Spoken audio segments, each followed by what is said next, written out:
So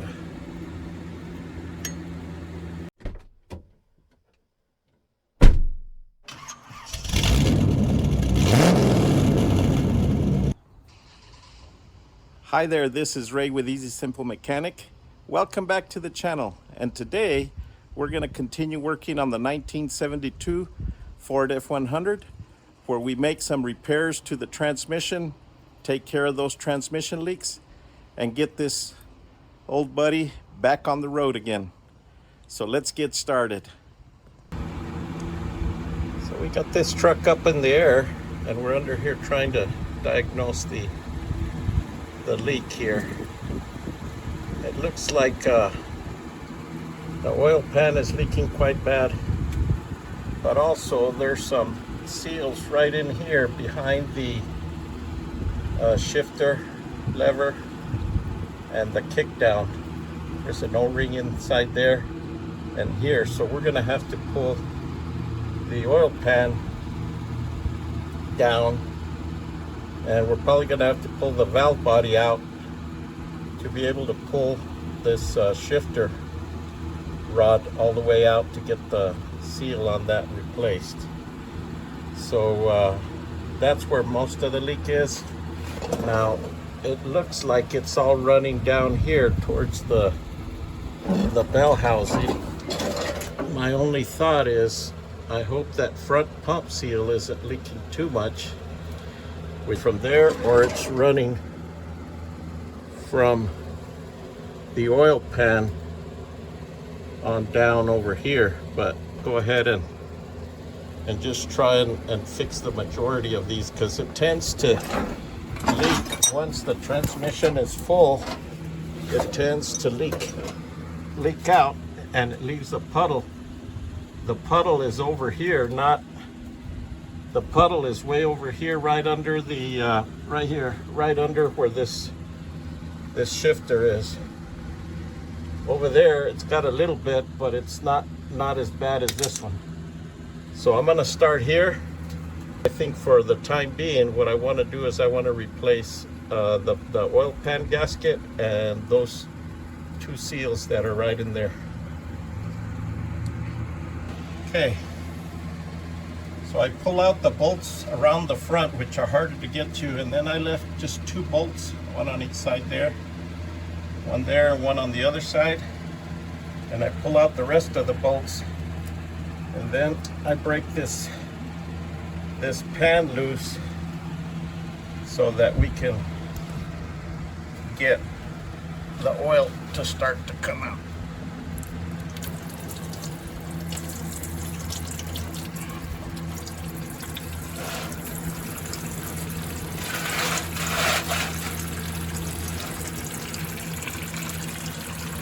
I got this big catch pan right here, and it's raining oil.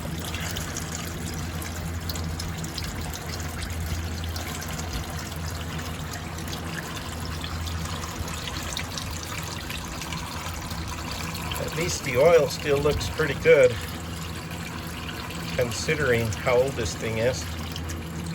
So maybe this transmission is going to turn out to be just fine. All right.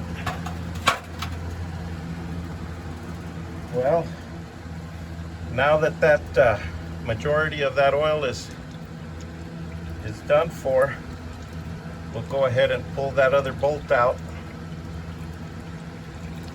and we'll let this pan down the rest of the way.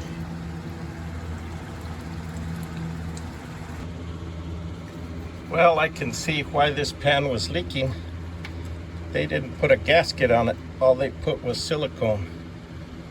And on these older vehicles, they must have changed the oil, and they went back with silicone.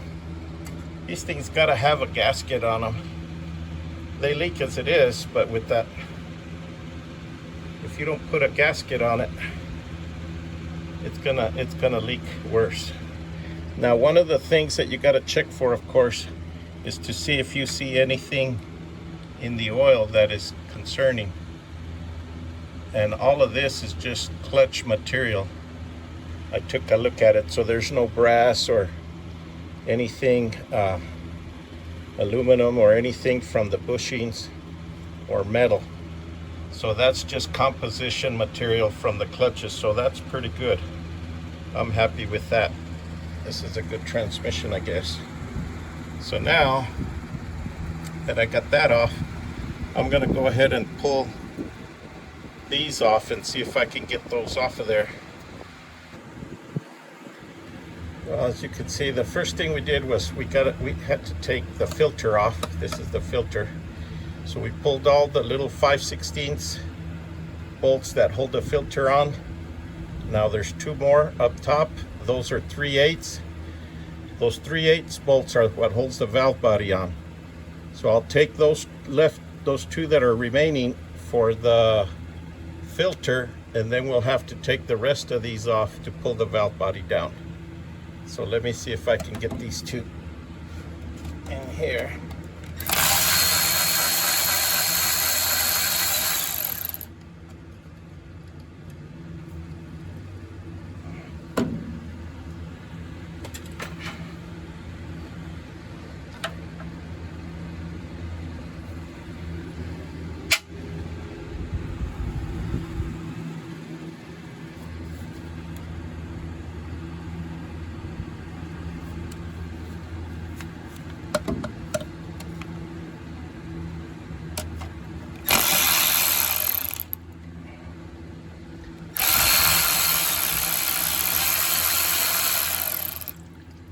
When you pull the filter, even the other bolts, you're gonna find that, you know, quite a bit of oil comes out. So you need to be prepared for that oil to gush out.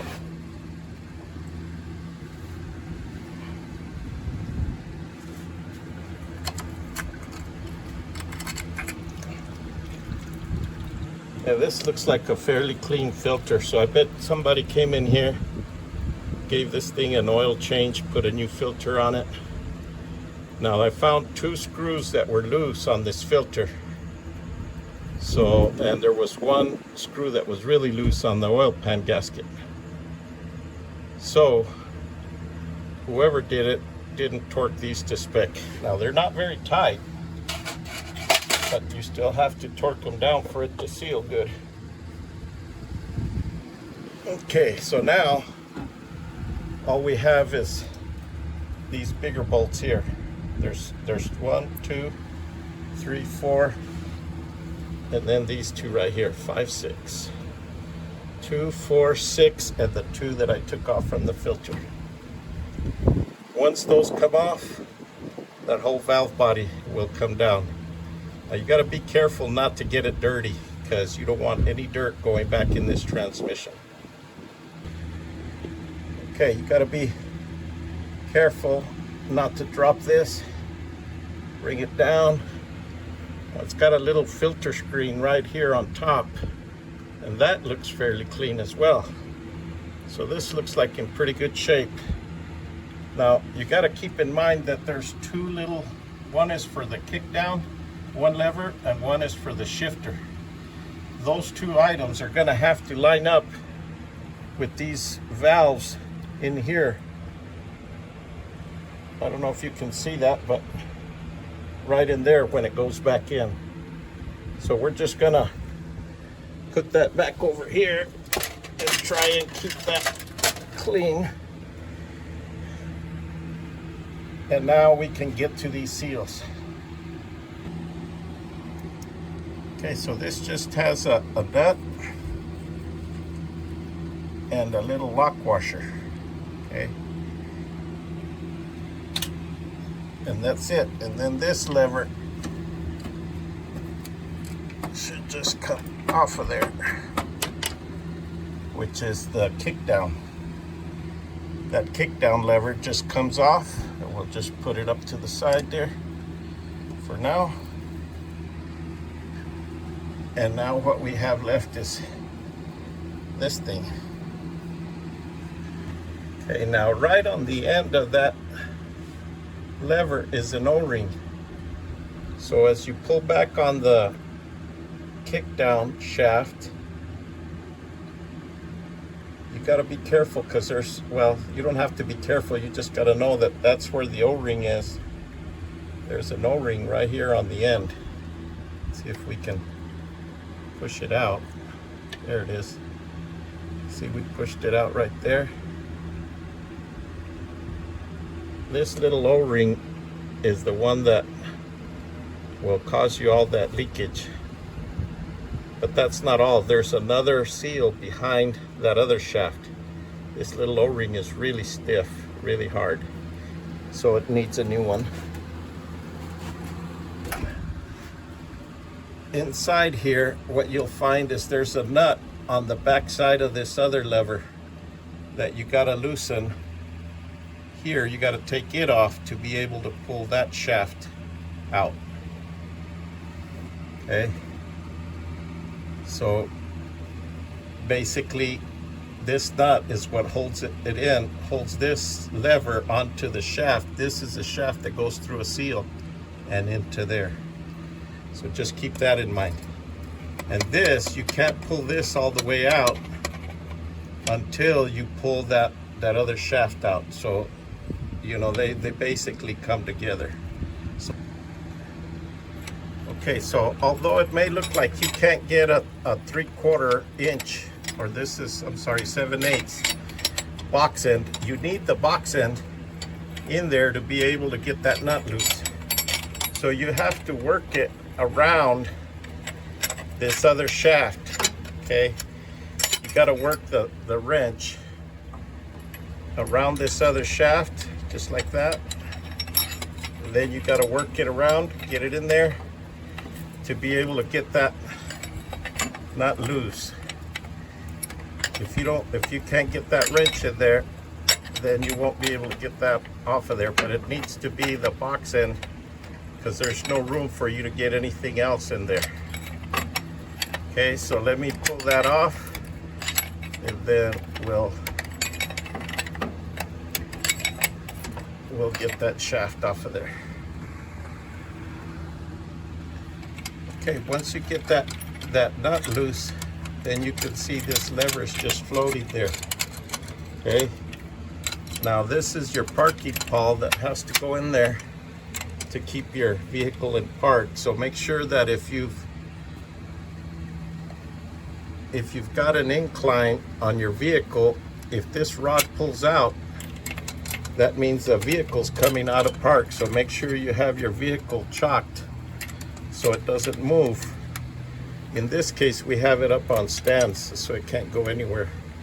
But if you have it just on the ground, be sure that if you do that, this parking pawl is going to come out of there. So you want to be careful that the vehicle doesn't roll on you, because it'll take it out of park. Okay, now as you can see, all we have is this shaft here. It's binding up, so I may have to pull this this little rod off of it, off of the shaft, before I can pull it all the way out. This thing here, it just pops out. You just got to put like a pry bar between this lever, the shift lever, and the lever that is here. It's just got a little grommet thing here that pops into there, and so you put a pry bar or something in between them and just separate them. And then all we got left here is this thing here, which we can just slide out, this shaft. Now you got to catch those things, so I'll put you down here for a bit. But here's the seal we got to replace. It's right in behind this shaft, right here.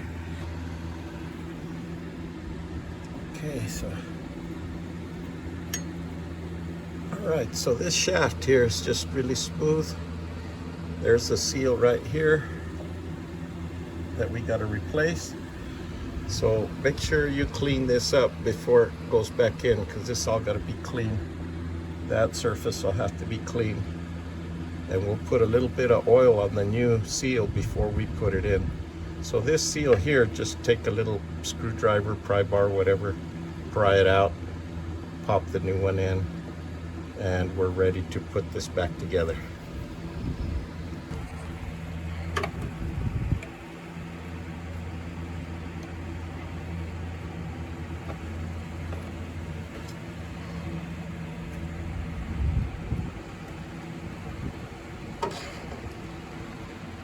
There you go. That's a seal. They sell these seal kits that comes with the oil pan gasket, that seal, the O-ring that we just changed, an O-ring for the vacuum modulator, and seal for the input shaft and the tail shaft. I'm not going to change those yet because this is where the majority of my issue is right now. If I have to pull the transmission, I'll go ahead and I'll change those seals then. But for right now, I'm going to focus on this because I just want to be able to drive the truck, see, make sure everything else is good. Okay, before putting that everything back together, you got that seal there. You want to make sure that you clean everything up, and then you got to take a little bit of the oil and make sure that this has oil. This seal gets oil on it, and the bore in there also gets some oil in it so that it's lubricated. You don't want that to be unlubricated. There you go, see, it's all nice and lubricated, and then we'll run it right back in there.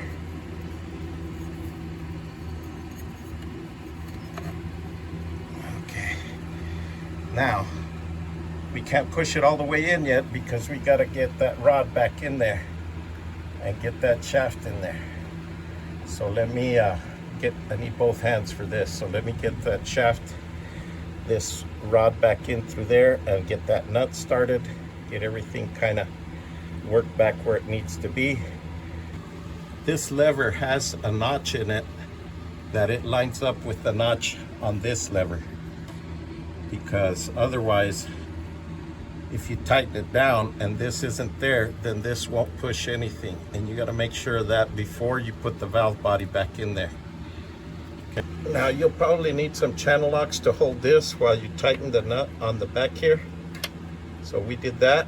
Now I went ahead and got some lubrication on this O-ring, and we'll just put it in there, and we'll see if we can get that O-ring to go in there.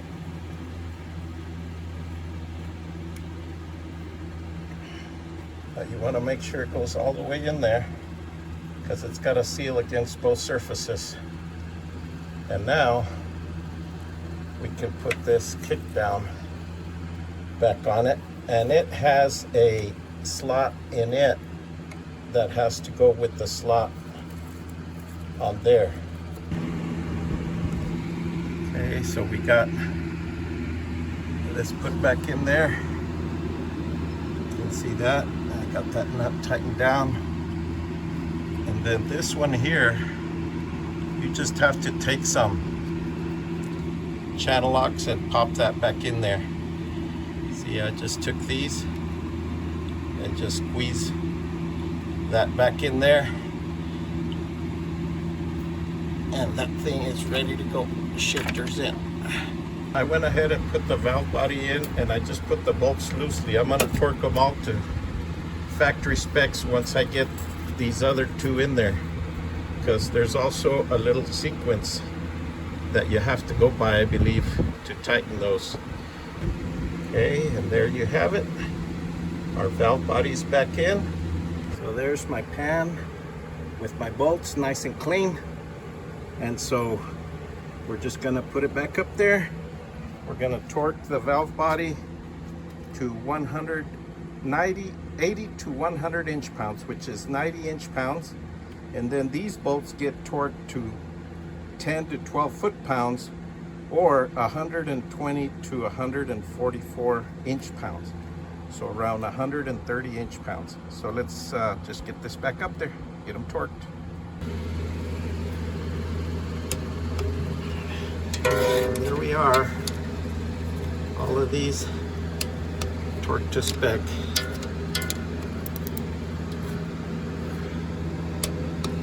This is an inch-pound torque wrench because the foot-pound torque wrench isn't very accurate at the very low range. So yeah, and for the time being, I pulled off the air cleaner off my other 72, put that on there, as well as this vented filler cap for the oil. So here it is, folks. Look at that, not a miss. Sucker's idling perfectly, sitting around for all those years. Well, we got some oil in this transmission, and as you can see, there's no more oil leaks. That is great. So the only thing left, let's take it for a ride. All right, we got second gear, third gear. Suspension ain't the greatest on these.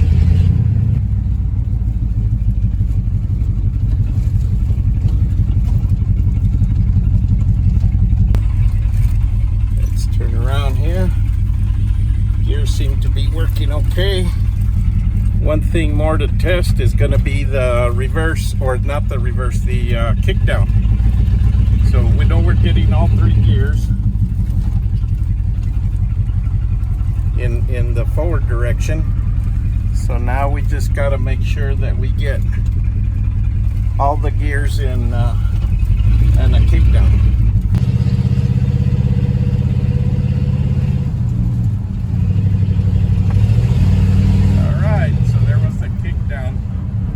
Slow down because we got a corner here. All right.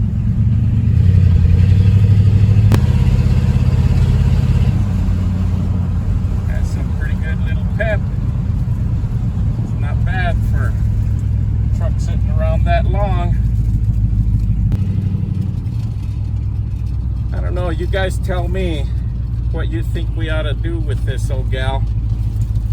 Whether you think we ought to fix it all completely up original, whether you think we ought to soup it up some, give it some horsepower, or whether you think we ought to do something else with it. Leave your comments down below.